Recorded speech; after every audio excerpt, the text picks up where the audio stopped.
चलो बात ना करो। हेडिंग क्या लिखे थे? अमोनिया। सूत्र लिख लेना इसका NH3। NH3 हो गया। अमोनिया NH3 ये वेरी वेरी इंपॉर्टेंट रहेगा। ये एग्जाम में फिक्स है आएगा, और केवल यही नहीं आएगा, इसके साथ दो अभिक्रियाएं भी आएंगी, याद रखे रहना। तो इसका रासायनिक गुण भी इंपॉर्टेंट बन जाता है यहाँ। ठीक, चलो शुरू करते हैं हम लोग। अमोनिया के बारे में हम लोग पहले ही पढ़ चुके हैं। अमोनिया क्या है? यह एक नाइट्रोजन का हाइड्राइड है ना, जिसका स्थायित्व इस वर्ग के अन्य हाइड्राइडों की अपेक्षा काफी अधिक होता है। क्यों अधिक होता है? क्योंकि इसमें हाइड्रोजन बंध पाया जाता है। हो गया ना। अब इसमें पहले हमको शुरू करना होगा कि इसकी खोज किसने की थी, अर्थात सबसे पहले इसको किसने बनाया था। तो कैसे बनाया था, बाकी इसके बारे में सामान्य जानकारी जानते ही हो। अब फिर इसका निर्माण की विधि शुरू करना है। निर्माण की विधि में अब देखो, जब भी हम कोई भी यौगिक पढ़ेंगे सबसे पहले उस यौगिक के बारे में थोड़ा सा जानेंगे। अगर यौगिक ज्यादा इंपॉर्टेंट नहीं है, मतलब उसकी जानकारी इंपॉर्टेंट नहीं है, तब उसकी जानकारी हमको नहीं लेनी है। उसके बाद शुरू करते हैं निर्माण की विधि। अब निर्माण की विधि में सदैव दो विधियां आती हैं, एक प्रयोगशाला और दूसरा औद्योगिक। ये दो चीजें क्यों आती हैं? क्योंकि पदार्थों का प्रयोग प्रयोगशाला में भी होता है और उद्योगों में भी होता है। तो अगर हमको उद्योग में प्रयोग करना है तो इनको बहुत ढेर सारी मात्रा में बनाना पड़ता है, क्योंकि उद्योग में प्रयोग करना है, थोड़े से तो काम नहीं चलेगा। क्या इतना अमोनिया ले ली फैक्ट्री चल जाएगी? नहीं चलेगी, थोड़े से काम नहीं चलेगा, इसलिए ज्यादा मात्रा में लेना पड़ता है। तो उद्योग में बनाई गई वस्तुएं पूरी तरह से शुद्ध नहीं होती हैं, वो कुछ क्या होती है? अशुद्ध होती हैं। समझ गए? जबकि प्रयोगशाला में बनाई गई चीजें पूर्णतया क्या होती है? शुद्ध होती है और अल्प मात्रा में बनती है। जब तुम एक छोटी सी परख नली में लेके क्रिया कराओगे तो बनने वाला पदार्थ भी तो बहुत थोड़ा सा ही होगा, और प्रयोगशाला में कम बनाएंगे। उद्योग में जब बनाते हैं तो बड़े बड़े बर्तन में बनाते हैं, बड़े बड़े उपकरणों में बनाते हैं, तो वहां पे ज्यादा मात्रा में बनता है। इसीलिए वहां पे शुद्धता का उतना ध्यान नहीं रखा जाता है, क्योंकि ज्यादा मात्रा है और उसमें थोड़ी बहुत अशुद्धियां भी है, तभी कोई प्रॉब्लम नहीं है। लेकिन पता चला तुम प्रयोगशाला में बना रहे हो, एक तो इतना सा बनाया, उसमें भी आधा अशुद्धि है, तो कोई मतलब ही नहीं निकलेगा। इसीलिए प्रयोगशाला में बनाई गई वस्तुएं एकदम शुद्ध मात्रा में मिलती हैं, और जबकि जो औद्योगिक रूप से बनाई जाती हैं उसमें अशुद्धियां मिली होती हैं और उनके शोधन की जरूरत हमको नहीं होती है। उसमें कुछ अशुद्धियां रहेंगी तो कोई प्रॉब्लम नहीं है। ठीक है ना। तो यहाँ पे कुछ ऐसे यौगिक हैं जिनका प्रयोगशाला इंपॉर्टेंट होगा, और कुछ ऐसे हैं जिनका औद्योगिक इंपॉर्टेंट होगा। जो अमोनिया है इसका औद्योगिक विधि इंपॉर्टेंट है सबसे ज्यादा, जिसका नाम है हैबर विधि। संभवतः पीछे कहीं पढ़ लिए होंगे, हैबर विधि। हो गया। अब इसके बाद 10 में ही पढ़ लिए होंगे, जहां पे उत्प्रेरक पढ़ाया गया होगा तुमको, अगर तो वहां पे बताया गया होगा अमोनिया बनाने की हैबर विधि में Fe को उत्प्रेरक के रूप में प्रयोग करते हैं। समझ गए? तो अब क्या करना है, यहाँ पे तीसरा इसका क्या पढ़ा जाएगा बनाने की विधि के बाद? भौतिक गुण। मतलब ये ठोस है, द्रव है कि गैस है, जल में घुलती है या नहीं घुलती है, गलनांक क्या है, क्वथनांक क्या है। समझ गए? इसकी कुछ महत्वपूर्ण रासायनिक गुण क्या है। अब रासायनिक गुण, जैसे रासायनिक गुण में हम पढ़ते हैं, लेकिन कुछ ऐसे गुण जैसे इसकी ज्वलनशीलता हो गई, तो ज्वलनशीलता बताया जाएगा। ये जलने में सहायता करती है कि नहीं करती है, ये बताया जाएगा। ये सब इसके भौतिक गुण में पढ़ना है। भौतिक गुण के बाद लास्ट में ये चौथे नंबर पे आएगा रासायनिक गुण। रासायनिक गुण में इसकी सभी रासायनिक क्रियाएं हमको पढ़नी होंगी। क्या पढ़नी होंगी? रासायनिक क्रियाएं। तो अब ध्यान में रखना ये यौगिक तुमसे पूछे जाते हैं 5 नंबर में।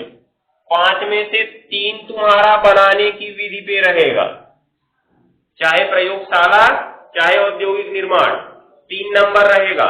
और सचित्र वर्णन करना होता है, 3 नंबर में से तुम्हारा 1.5 नंबर चित्र पे फिक्स होता है और 1.5 नंबर जो उसकी लिखावट होगी अर्थात जो क्रिया विधि होगी उस पे फिक्स होता है और रासायनिक क्रियाओं पे फिक्स होता है। अगर चित्र नहीं बनाए तो तुम्हारा 1.5 नंबर सीधे सीधे काट दिया जाएगा। इसलिए चित्र जरूर तैयार रखना। 4 ही यौगिक हैं, चारों का चित्र तुमको अवश्य तैयार रखना है। उसके बाद देखो, रासायनिक गुण के बाद लास्ट में हम पढ़ते हैं इसका उपयोग, क्योंकि अगर किसी का उपयोग नहीं है तो उसको बनाने का मतलब क्या होगा।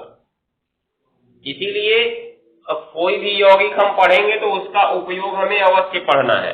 तो कभी कभी उपयोग भी पूछ लिया जाता है कि अमोनिया बनाने की हैबर विधि का सचित्र वर्णन कीजिए और इसके कोई 2 उपयोग लिखिए, या कोई 2 रासायनिक गुण लिखिए, या कोई 2 भौतिक गुण लिखिए। तो भौतिक गुण तो एकदम आसान हो जाता है, लगभग अगर तुमने अमोनिया नाम पढ़ लिया तो अमोनिया गैस सब लोग जानते हो तो पहला लिख सकते हो कि यह गैसीय अवस्था में होती है। तो भौतिक गुण एकदम आसान हो जाता है, इसलिए भौतिक गुण बहुत कम पूछता है। पूछता क्या है, रासायनिक गुण उपयोग। अब तुम 10 में नहीं रह गए हो कि तुमसे उपयोग पूछेगा हमेशा। 10 में केवल उपयोग है, रासायनिक गुण नहीं है।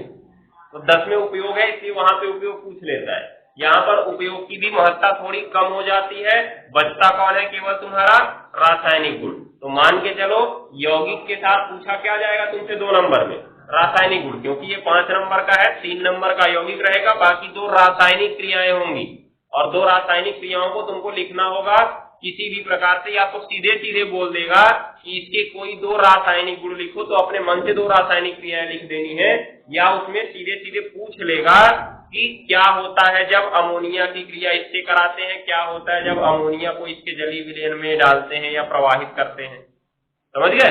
तो इस तरह से वो दे के भी पूछ सकता है या तुमसे बोल सकता है कि तुम अपने आप से कोई भी 2 रासायनिक गुण लिख दो, जो तुमको सबसे अच्छे तरीके से याद आएगा वही लिख देना, तो हो जाएगा। तो चलो शुरू करते हैं, पहले इसकी जानकारी लेते हैं। जानकारी लिखो। अमोनिया को सर्वप्रथम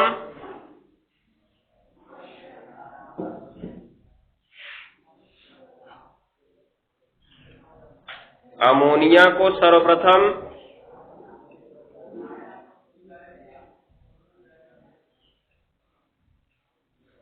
अमोनिया को सर्वप्रथम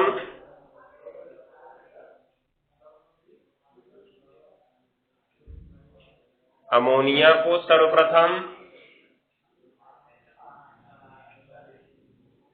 प्रिस्टले ने अमोनिया की खोज किसने की, प्रिस्टले ने। हो गया। क्या लिखे, अमोनिया को सर्वप्रथम प्रिस्टले ने 1774 में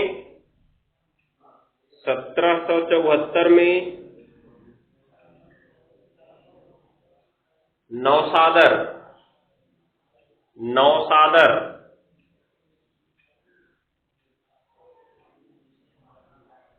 हो गया। नौसादर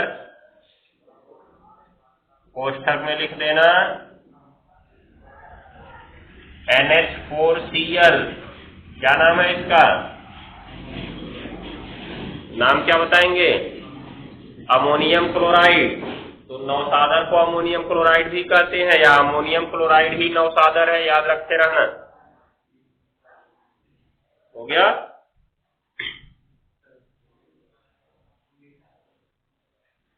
हो गया। और बिना बुझे चूने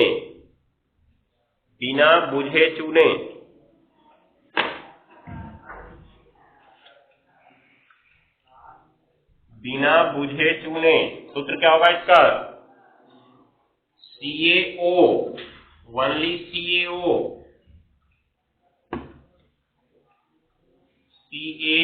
कोष्ठक में लिख देना।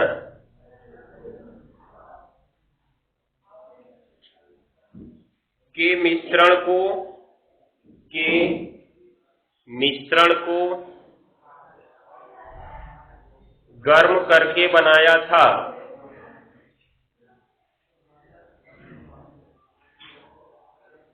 के मिश्रण को गर्म करके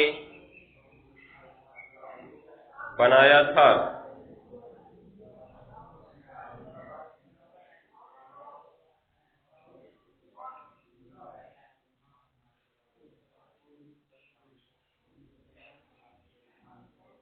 हो गया। आगे लिखना, यह अमोनिया के निर्माण की प्रयोगशाला विधि है। यह अमोनिया के निर्माण की प्रयोगशाला विधि है।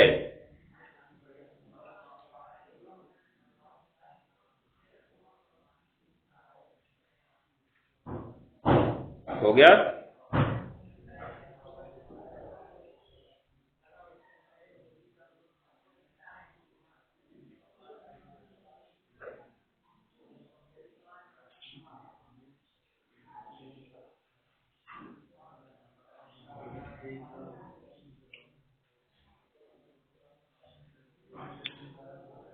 हो गया ना। तो अब देखो,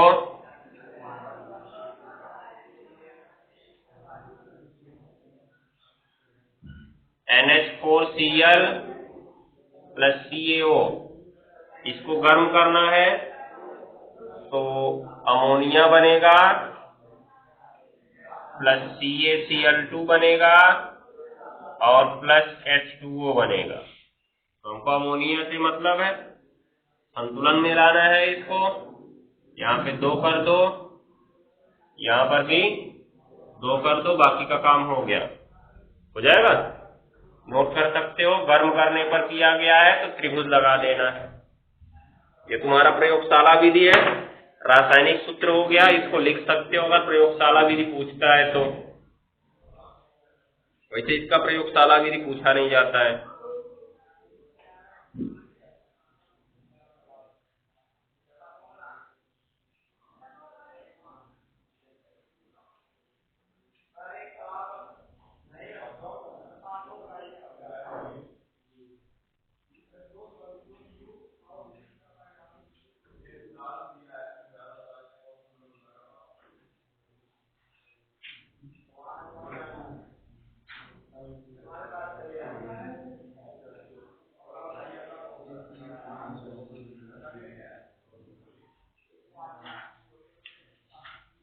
हो गया। अब देखो, यहाँ पे जो हमने बिना बुझा चूना लिया है, वहां पे हम बुझा चूना भी ले सकते थे, क्योंकि अगर विलयन बनाएंगे तो चूना अपने आप बुझ जाएगा। विलयन बनाने का मतलब इसको जैसे ही जल में घोलेंगे चूना अपने आप बुझ जाएगा। बुझेगा ना, अर्थात अपना क्या बना लेगा, CaOH ट्वाइस, अर्थात अपना हाइड्रोक्साइड बना लेगा। क्यों? क्योंकि यह एक धात्विक ऑक्साइड है, अर्थात धातु का ऑक्साइड। और धातुओं के ऑक्साइड क्या होते हैं? क्या होते हैं जी? क्षारीय होते हैं, जो जल में घुलकर क्षार बनाते हैं। क्या बनाते हैं? क्षार। हो गया। तो ये CaOH ट्वाइस, इसकी जगह प्रयोग कर सकते हो तो कोई प्रभाव नहीं पड़ेगा, सारी चीजें वही बनेंगी, बस H2O एक तो और बढ़ जाएगा, क्योंकि एक H2O यहाँ पे एक्स्ट्रा आ रहा है ना, दिखाई दे रहा है, वो एक और बढ़ जाएगा, उससे कोई प्रॉब्लम नहीं होगी। बुझा चुना भी यहाँ प्रयोग कर सकते हो जाएगा। आगे बढ़ो। अब नीचे लिखो हेडिंग, अमोनिया के निर्माण की औद्योगिक विधि। अमोनिया के निर्माण की औद्योगिक विधि।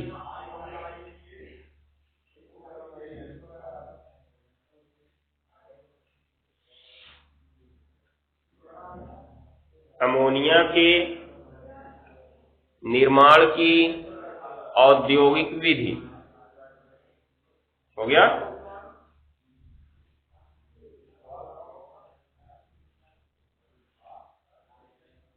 अब लिखो, अमोनिया का औद्योगिक निर्माण। अमोनिया का औद्योगिक निर्माण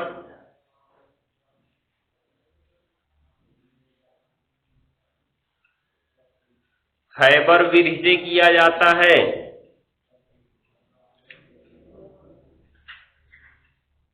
हैबर विधि से किया जाता है।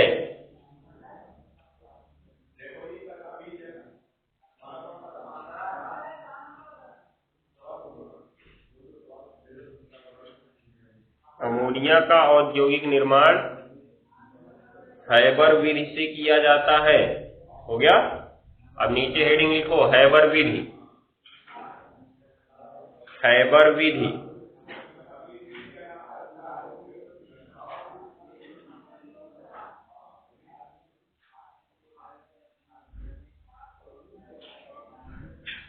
हैबर विधि। हो गया।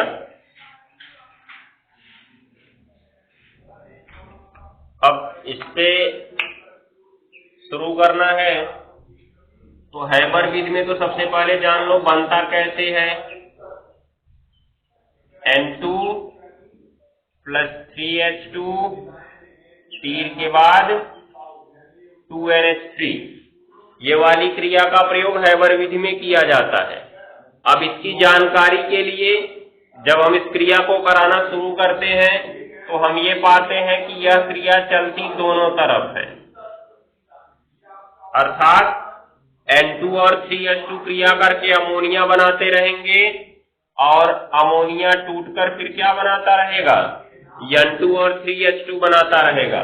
जो इधर से इधर चल रहा है इसको पश्च अभिक्रिया बोलते हैं और जो इधर चल रहा है इसको अग्र अभिक्रिया बोलते हैं। समझ गए? दो चीजें हैं यहाँ पे, एक अग्र अभिक्रिया, एक पश्च अभिक्रिया। अब जब हम अमोनिया बना रहे हैं तो हमको अमोनिया चाहिए, अर्थात कौन सी अभिक्रिया चलनी होगी, अग्र अभिक्रिया हमको चलानी होगी।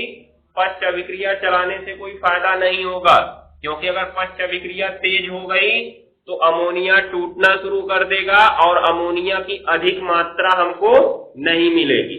हम अमोनिया बनाना चाहते हैं तो अमोनिया अधिक मात्रा में हमको चाहिए ना, इसका मतलब अग्र अभिक्रिया तेज चलनी चाहिए। तो इसके लिए हम लोग क्या प्रयोग करते हैं, एक तो उत्प्रेरक प्रयोग करते हैं, ठीक है ना। दूसरा 11 में तुम लोग को साम्यावस्था पढ़ाए थे,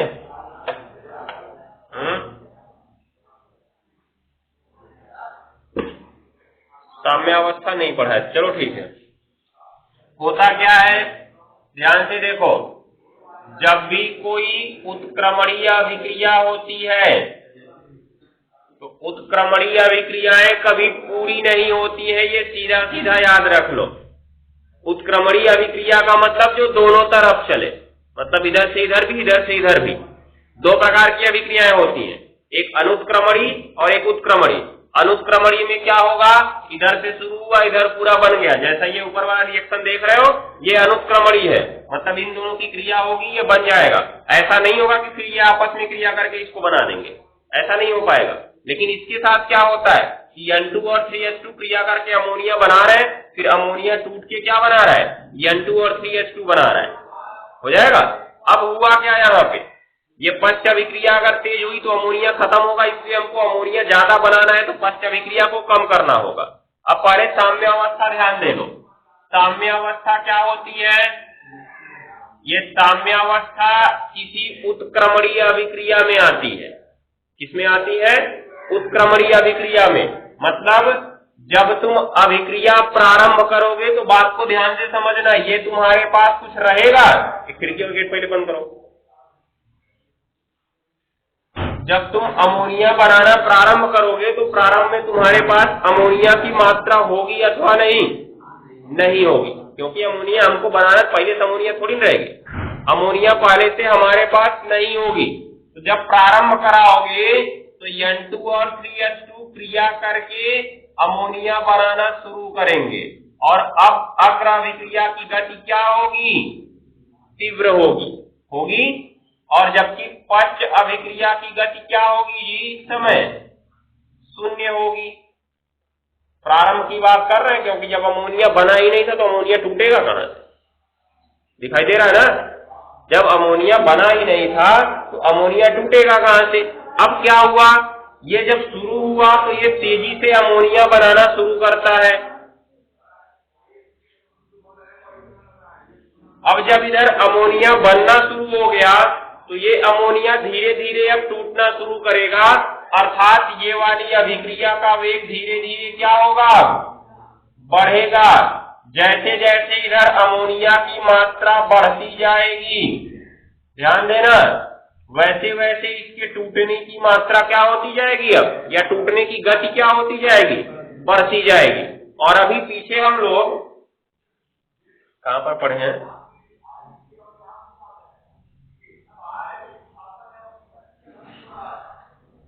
हाँ, रासायनिक बलगतिकी में समय के साथ धीरे धीरे अभिक्रिया का वेग घटता जाता है।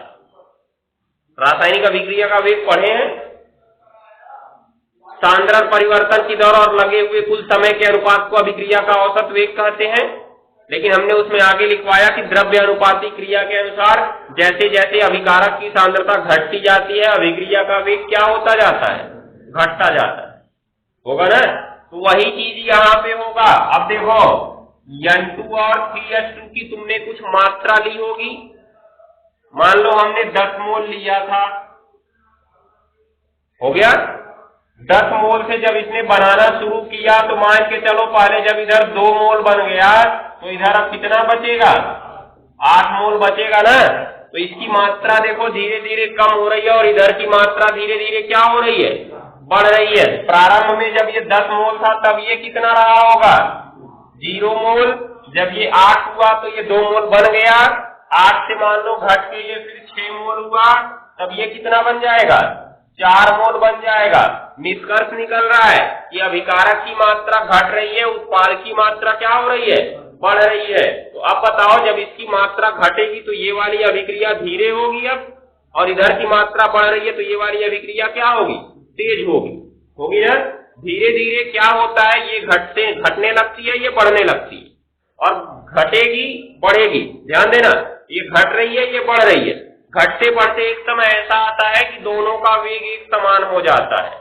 मान लो प्रारंभ में ये 10 मोल प्रति सेकेंड की दर से चलना शुरू की, कितने से, 10 मोल से, तो उस समय इसका कितना रहा होगा, पक्ष वाले का। देखो प्रारंभ में अग्र वाले का वेग हम लिखते हैं 10 और उस समय तक पक्ष का क्या रहा होगा, 0। अब क्योंकि इसका वेग धीरे धीरे घट रहा है, 10 से 9 हुआ, इसका बढ़ेगा, 9 से 8 हुआ, इसका 2 हुआ, 7, 3, उसके बाद 6, 4, एक समय ऐसा आएगा 5 इधर भी और 5 इधर भी, दिख रहा है, दोनों का वेग समान हो गया है। अब सोचो 5 मोल प्रति सेकेंड की दर से ये बनेगा तो 5 मोल प्रति सेकेंड की दर से ये टूटेगा, जितना बना रहा है उतना तोड़ दे रहा है। तो क्या अब अभिकारक या उत्पाद में वृद्धि और कमी होगी, नहीं होगी। जिस समय पर इन अभिक्रियाओं का वेग समान हो जाता है उसी समय अभिक्रिया में आ जाती है साम्यावस्था। क्या आ जाती है, साम्यावस्था। तो साम्यावस्था किसी भी उत्क्रमणीय अभिक्रिया का गुण होता है। अब देखो हम अभिक्रिया कराना शुरू कर दिए थे, हम बर्तन में रख के खुश हो रहे हैं कि हाँ अमोनिया बन रहा है, लेकिन वास्तव में क्या हुआ, चलो देखो इधर हुआ क्या, कहां तक पहुंचे थे। तो ध्यान दो, साम्यावस्था कब आएगी, जब किसी उत्क्रमणीय अभिक्रिया में अग्र अभिक्रिया का वेग पश्च अभिक्रिया के वेग के बराबर हो जाए। तनिक यहाँ ध्यान से सुनना, हम वेग की बात कर रहे हैं, हम सांद्रता की बात नहीं कर रहे हैं, समझ गए। हम यहाँ पे वेग के बराबर होने की बात कर रहे हैं, सांद्रता के बराबर होने की बात नहीं कर रहे हैं। ऐसा ना समझ लेना कि हमने इधर से पहले प्रारंभ में 10 मोल लिया था और इधर 0 मोल था तो 5 मोल आने के बाद साम्यावस्था आएगी, ऐसा नहीं होगा। 5 मोल से पहले भी साम्यावस्था आ सकती है, 5 मोल के बाद भी साम्यावस्था आ सकती है। वेग की चर्चा यहाँ पे हमने किया है, 5 मोल प्रति सेकेंड, समझ गए। हम केवल मोल की चर्चा नहीं किए, मोल प्रति सेकेंड की चर्चा की है, हो जाएगा ना। तो याद रखे रहना, यहाँ पे हम वेग की चर्चा कर रहे हैं, सांद्रता की चर्चा नहीं। तो साम्यावस्था कब आती है, किसी उत्क्रमणीय अभिक्रिया में जब अग्र अभिक्रिया का वेग पश्च अभिक्रिया के वेग के क्या हो जाता है, बराबर हो जाता है, तब वहां पर प्राप्त होती है साम्यावस्था। अब सोचो हमको बनाना था अमोनिया, अमोनिया बनाना था हमको, तो हमने बर्तन में नाइट्रोजन और हाइड्रोजन को रख दिया, उसके बाद खुश हो रहे हैं कि हाँ अमोनिया बन रही है। लेकिन वास्तव में क्या हुआ, कुछ देर तक अमोनिया बनी, लेकिन बाद में अमोनिया फिर टूटने लगी ना, और एक समय ऐसा आया कि दोनों का वेग एक समान हो गया। जितना तेज ये अमोनिया बना रहा था उतना तेज अमोनिया इसमें टूट रहा था। अर्थात न तो अभिकारक में कमी हो पा रही थी, न तो उत्पाद में वृद्धि हो पा रही थी। क्यों जी? क्योंकि मान लो अभी साम्यावस्था आ गई है, और साम्यावस्था पर इसके पास 6 मोल बचे हुए हैं, और इसके पास कितने मोल हैं? 4 मोल, है ना। तो हुआ क्या, इधर से इसने 1 मोल अपना इधर भेजा ना, तो 5 बचा इसका। लेकिन तुरंत इसने क्या किया, 1 मोल फिर इधर तोड़ दिया, फिर ये कितना हो गया? 6 हो गया ना, और 4 बढ़ा था तो ये 1 बढ़ा था इधर, तो कितना हो गया था? ये 5 हुआ था, लेकिन फिर अपना इधर भेज दिया, फिर कितना बच गया? 4 बच गया, बचा ना। मतलब ये एक इधर भेज रहा है, फिर ये एक इधर भेज दे रहा है, दिखाई दे रहा है, वेग समान हो चुका है दोनों का। ये 1 मोल पर सेकेंड इधर भी है और 1 मोल पर सेकेंड इधर भी है। यही स्थिति साम्यावस्था की है। अब इनकी सांद्रता स्थिर हो चुकी है, अर्थात N2 और 3H2 हमारे पास 6 मोल स्थिर रूप से हो जाएंगे, और अमोनिया भी हमारे पास कितना हो जाएगा? 4 मोल। अब इनमें कोई बदलाव नहीं हो सकता है। हमको तो पूरा खत्म करके अमोनिया लेना था ना, ये 6 मोल बचा रह गया, ये 4 ही मोल बना। अब हम कोई ऐसी विधि लगाएंगे कि फिर से कुछ ऐसा काम हो कि ये साम्यावस्था टूट जाएगी। अब साम्यावस्था तोड़ने का मतलब क्या? या तो अग्र अभिक्रिया के वेग को तेज कर दिया जाए, या तो पश्च अभिक्रिया के वेग को धीमा कर दिया जाए। मतलब अभी 1 मोल पर सेकेंड की दर से दोनों चल रहे हैं ना, हम एक काम करें, इसको 2 मोल कर दें। कितना कर दे? 2 मोल पर सेकेंड। अब 6 बनाएगा, 2 इधर देगा ना अपना, तो 4 से 2 6 हो जाएगा, लेकिन ये इधर 1 ही दे पा रहा है, इसलिए 4 के बाद अभी इसके पास कितने बच जाएंगे? तब 5 बचेंगे, और ये 6 से पहले 4 हुआ था, 4 के बाद 1 मिला, तब भी 5 ही हो पाया। दिख रहा है? अर्थात अग्र अभिक्रिया का वेग बढ़ाने से अभिकारक फिर जल्दी जल्दी उत्पाद में बदलने लगेगा, और उत्पाद की मात्रा क्या होने लगेगी? बढ़ने लगेगी। या अग्र अभिक्रिया का वेग अगर हम नहीं बढ़ा पा रहे हैं तो इसको घटा दें, घटा के मान लो हमने कर दिया 0.5 मोल पर सेकेंड, हो गया, आधा कर दीजिए, 1 बन के इधर जा रहा है, जबकि ये आधा ही दे पा रहा है। दिख रहा है? अर्थात फिर ये तेज हो गया, फिर से अमोनिया की मात्रा ज्यादा बनने लगी। अब हमको क्या करना है? या तो अग्र अभिक्रिया का वेग बढ़ाना है, या तो पश्च अभिक्रिया का वेग घटाना है। इसके लिए एक वैज्ञानिक आते हैं, लासातेलिए, नाम इनका कुछ विचित्र है, इंग्लिश में ली चैटेलर बोलते हैं, हिंदी में हम लोग इनको लासातेलिए बोलते हैं। अब लासातेलिए ने कुछ सिद्धांत दिया साम्यावस्था को तोड़ने का। लासातेलिए ने कुछ सिद्धांत दिया साम्यावस्था को तोड़ने का। उस स्थिति में अभिक्रियाओं की कुछ प्रकृति हमको पता होनी चाहिए। तो इन्होंने बताया, देखो साम्यावस्था तोड़नी है तो सामान्य रूप से हमारे पास 2 ऑप्शन होते हैं, या तो ताप बढ़ाओ या तो दाब बढ़ाओ। समझ गए? या तो ताप बढ़ा सकते हो या तो दाब बढ़ा सकते हो। दोनों की स्थितियों के अध्ययन के लिए इन्होंने 2 चीजें बताई। एक तो बताया कि पहले पता करो अभिक्रिया ऊष्माक्षेपी है कि ऊष्माशोषी है। समझ गए?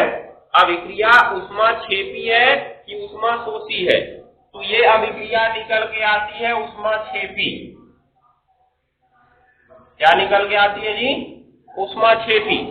तो इन्होंने कहा कि अगर अभिक्रिया ऊष्माक्षेपी है और उस स्थिति में हम ताप बढ़ा देंगे तो अभिक्रिया आगे जाने की बजाय पीछे जाने लगेगी।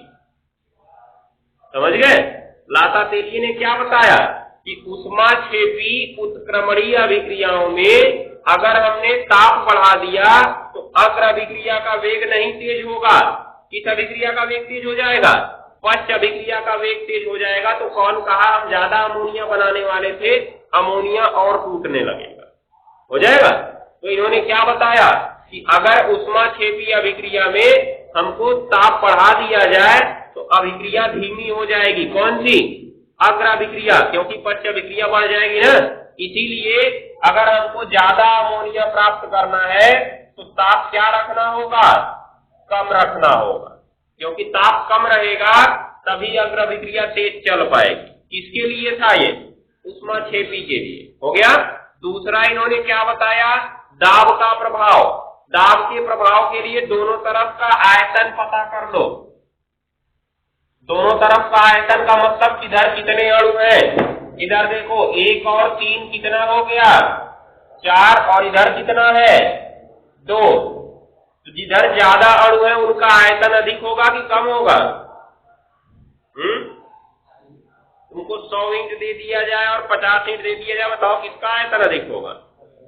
जहाँ पे 100 ईंट होगी ना वो ज्यादा स्थान घेरेगी, तो जहाँ पे अणुओं की संख्या ज्यादा है वहां पे आयतन भी क्या होगा, अधिक होगा।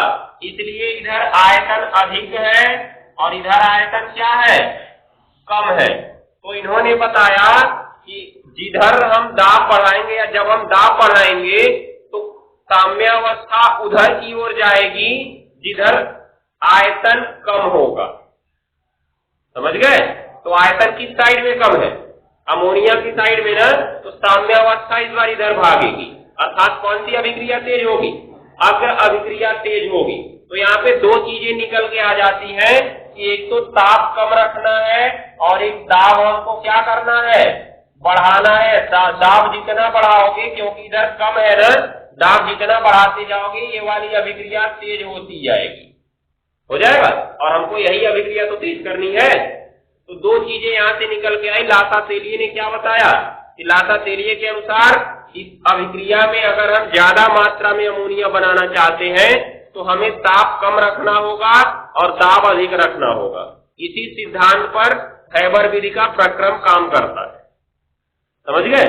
अब यहाँ पे साम्यावस्था पूरा अगर शुरू से समझाया जाए तब इसको विस्तार पूर्वक समझ पाओगे, जो कि यहाँ पे संभव नहीं है समझाना। आगे बढ़ते हैं। अगर सांद्रता समान हो गई तब दाब बढ़ाने का कोनो प्रभाव ही नहीं पड़ेगा, क्योंकि इनके अनुसार साम्यावस्था भागेगी उधर जिधर दाब कम होगा, सॉरी आयतन कम होगा। जिधर आयतन कम होगा, याद रखे रहना, जिधर आयतन कम होगा साम्यावस्था उधर की ओर जाएगी। तो किधर कम है, इधर कम है ना, तो साम्यावस्था इधर की ओर ही जाएगी दाब बढ़ाने पर। अगर दोनों तरफ सेम सेम हो गया तब तो कोई प्रभाव ही नहीं पड़ेगा दाब का। तो ये भी परिस्थितियां देखनी पड़ती हैं, जो कि यहाँ पे नहीं था, इसलिए उसकी चर्चा नहीं की। हो जाएगा। तो आगे बढ़ते हैं, लिखना शुरू करो। क्या लिखे, हैबर विधि। इसमें लिखो, पहले लिखो सिद्धांत, हेडिंग सिद्धांत।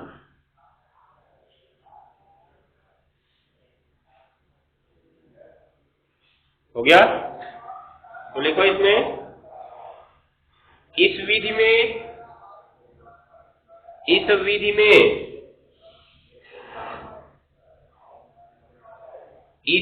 में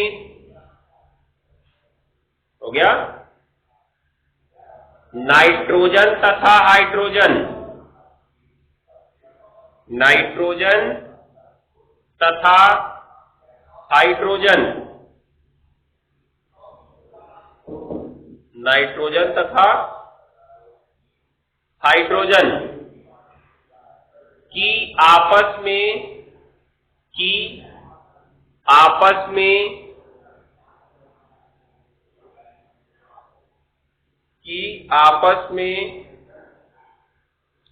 हो गया,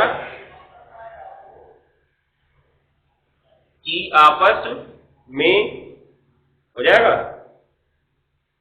ऊष्माक्षेपी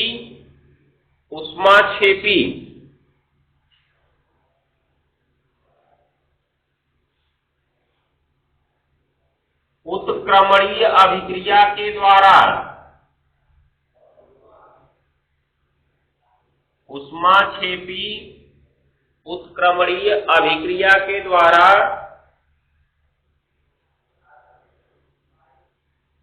अमोनिया का निर्माण किया जाता है।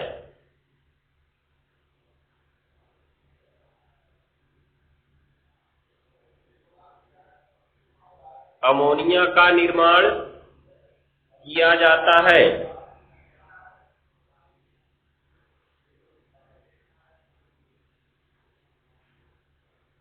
हो गया? ये चीज को ध्यान में रखना है। यहाँ पे दो चीजें बताने का कारण यही था कि अभी हम इसको नीचे लिखने वाले हैं। समझ गए? तो लिखो, रासायनिक अभिक्रिया लिख लो पहले ये वाली, N2+3H2, तीर दोनों तरफ लगाना, फिर लिख लेना 2NH3। N2+3H2, तीर दोनों तरफ लगेगा,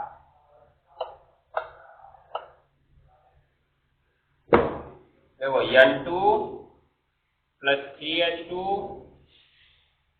इधर, फिर यहाँ पे 2NH3 और प्लस 22.4 किलो कैलोरी।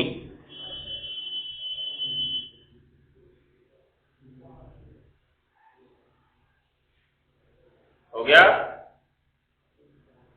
यहां से निष्कर्ष क्या निकल रहा है कि उत्पाद के साथ साथ हमको ऊर्जा भी मिल रही है। मिल रही है ना? ऊर्जा हमको मिल रही है, तो इसे कौन सी अभिक्रिया कहेंगे? अभिक्रियाएं दो प्रकार की होती है, एक ऊष्माक्षेपी, एक ऊष्माशोषी। तो ऊष्माशोषी में ऊष्मा का शोषण होता है और ऊष्माक्षेपी में ऊष्मा निकलती है। तो यहाँ पर उत्पाद हमें मिलता है ना, बात को ध्यान से समझना, उत्पाद हमें मिलता है, तो अमोनिया हमें मिल रहा है और साथ में क्या मिल रही है? ऊर्जा मिल रही है या ऊष्मा मिल रही है हमें। तो मिलने का मतलब निकल रही है ना अभिक्रिया में से, तभी तो हमको मिल रही है। ये अभिक्रिया कैसी अभिक्रिया है? ऊष्माक्षेपी अभिक्रिया है। तो बात को याद रखना, जो भी ऊष्माक्षेपी अभिक्रियाएं होती हैं उसमें ऊर्जा उत्पाद में प्लस चिन्ह के साथ दिखती है। किस चिन्ह के साथ दिखती है? प्लस चिन्ह के साथ। अभी अगर यही ऊष्माशोषी होती तो यहाँ पे माइनस चिन्ह लगा होता। माइनस लगने का मतलब अवशोषित हो रही है और प्लस लगने का मतलब निकल रही है। तो निकलना ही है ना ऊष्माक्षेपी में, याद रखते रहना। तो नोट करो इसको। अब नीचे लिखते हैं, चूंकि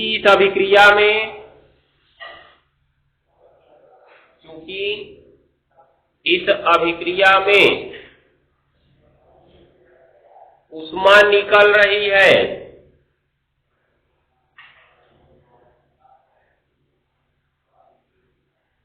ऊष्मा निकल रही है,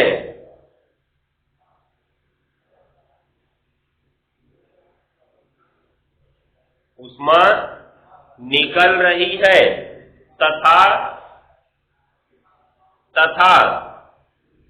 अग्र अभिक्रिया में आयतन कम हो रहा है, या अग्र दिशा में लिखना, तथा अग्र दिशा में आयतन कम हो रहा है,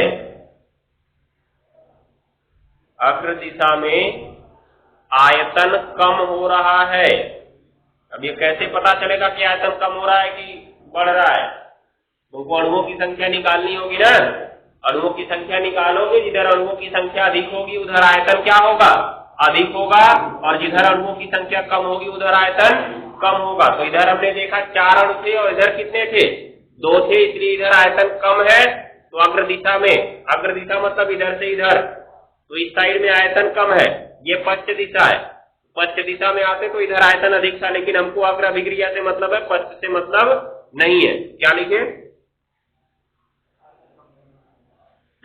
अग्र दिशा में आयतन कम हो रहा है। अतः, आगे काली पेन से लिख लेना, अतः लासातेलिये के नियमानुसार, अतः लासातेलिये के नियमानुसार, अतः लासातेलिये के नियमानुसार, हो गया? इस अभिक्रिया में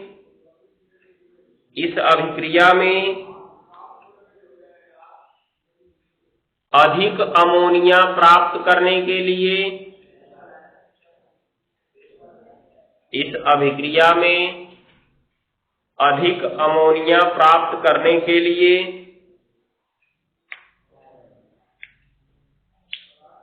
इस अभिक्रिया में अधिक अमोनिया प्राप्त करने के लिए, हो गया, इस अभिक्रिया में अधिक अमोनिया प्राप्त करने के लिए, हो गया, अभिक्रिया का ताप कम, अभिक्रिया का ताप कम और दाब अधिक रखना होगा। अभिक्रिया का ताप कम और दाब अधिक रखना होगा।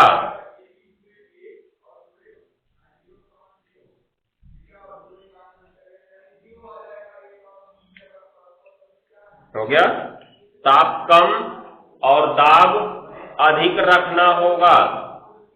हो गया ना, ये चीज को ध्यान में रखना। तो ताप क्यों कम रखना था? क्योंकि यह अभिक्रिया क्या है? ऊष्माक्षेपी। तो कॉपी के सबसे ऊपर लिख लो,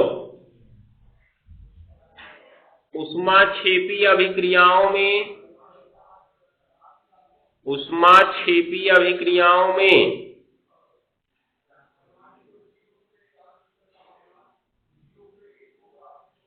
ऊष्माक्षेपी अभिक्रियाओं में ताप बढ़ाने पर,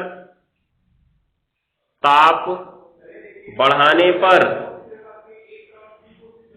ताप बढ़ाने पर, हो गया, अग्र अभिक्रिया का वेग घटता है। अग्र अभिक्रिया का वेग घटता है। अग्र अभिक्रिया का वेग घटता है। हो गया, अर्थात अभिकारक से उत्पाद बनने की दर, अर्थात अभिकारक से उत्पाद बनने की दर,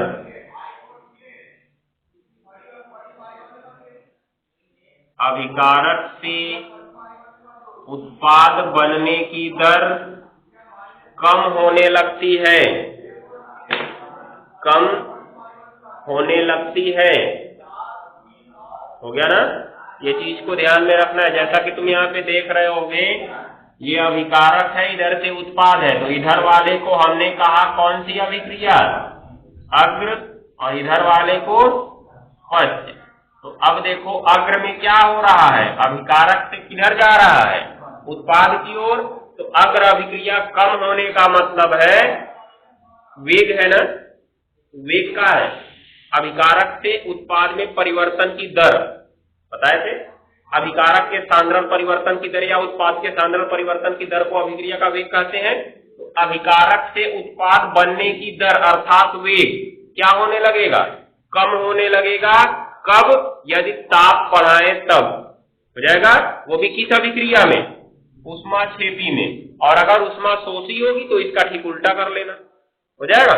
ऐसे ही दाब वाला लिख लो, दाब लिखो, अगले पेज पे दाब का लिख लो। संतुलित रासायनिक, ऐसे लिखना, उत्क्रमणीय, उत्क्रमणीय,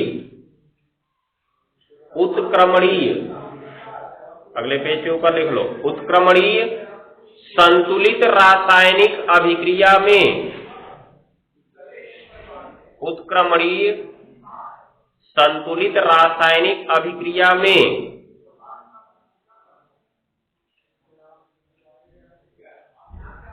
हो गया, यदि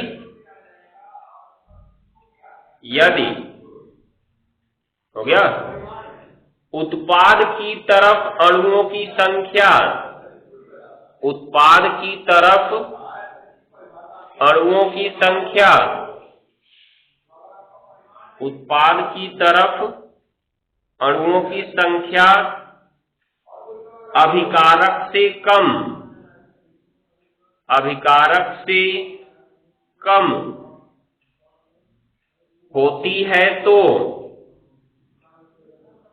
उत्पाद की तरफ अणुओं की संख्या अभिकारक से कम होती है तो दाब बढ़ाने पर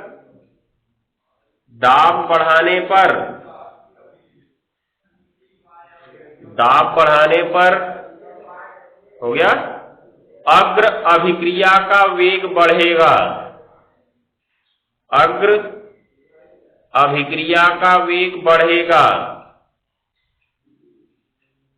अग्र अभिक्रिया का वेग बढ़ेगा, अर्थात उत्पाद बनने की दर बढ़ेगी।